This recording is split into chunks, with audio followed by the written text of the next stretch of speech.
Hey everybody, welcome back to another exciting episode of Gardening and Crocs.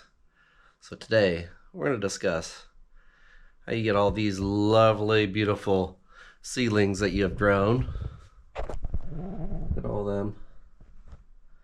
How do you guys get these from in here to out here? Man, it is windy out here today. Okay guys, take you back into the garage. It is super windy out, and I'm afraid you guys won't be able to hear me. But to get this done, it's called there's a process called hardening off. And what you want to do is you want to take your plants and gradually introduce them back into the wild.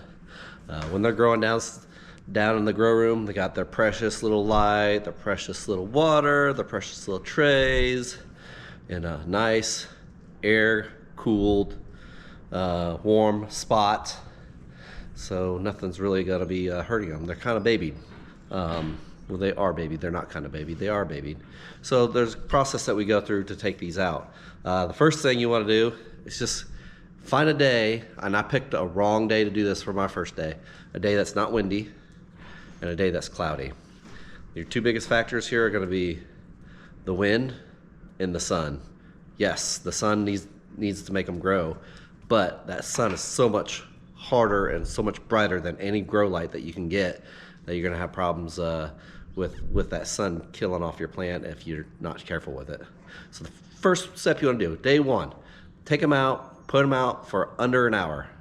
You don't want to be longer than an hour. Day two, maybe repeat that step. Keep them out there for an hour. That wind's going to blow against those plants. It's going to create a stronger stems over time, and they're going to get used to the sunlight. Check out my plants after the first day. Day one, a little bit wind blown. It is windy out there, folks. We were out there for less than an hour. Give them some water and go for another hour tomorrow. After day two, you've been out, let them out there for an hour, increase the time by an hour. Day three, increase it by another hour, and so forth. And keep on going until you feel like your plants are strong enough to be out there. And leave them out there as long as you can. Leave them out there until you get to the spot where they're overnight. A couple of tips. One, like I said, make sure when you day one, choose a day that's not windy and maybe a day that's cloudy. That would work out better.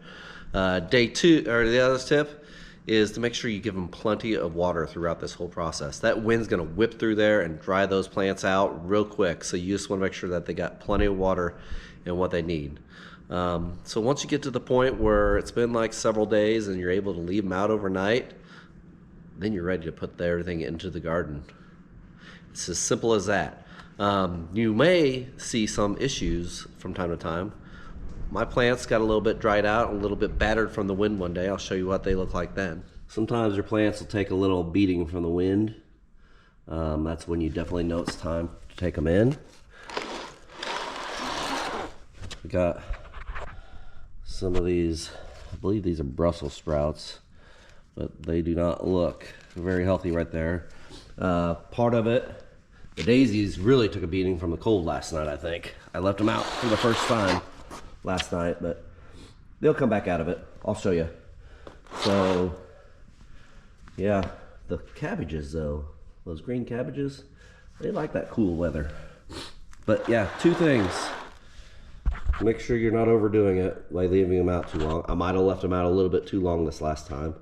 And secondly, make sure they have a ton of water.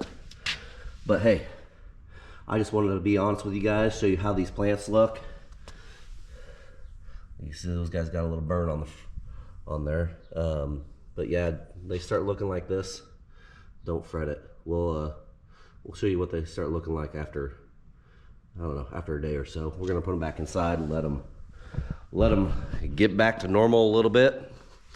And then yeah, once we let them get back to normal, we'll start putting them out again. Sooner or later, we'll be out a full day, but we're still waiting on the weather to do its thing a little bit too. So cheers everybody.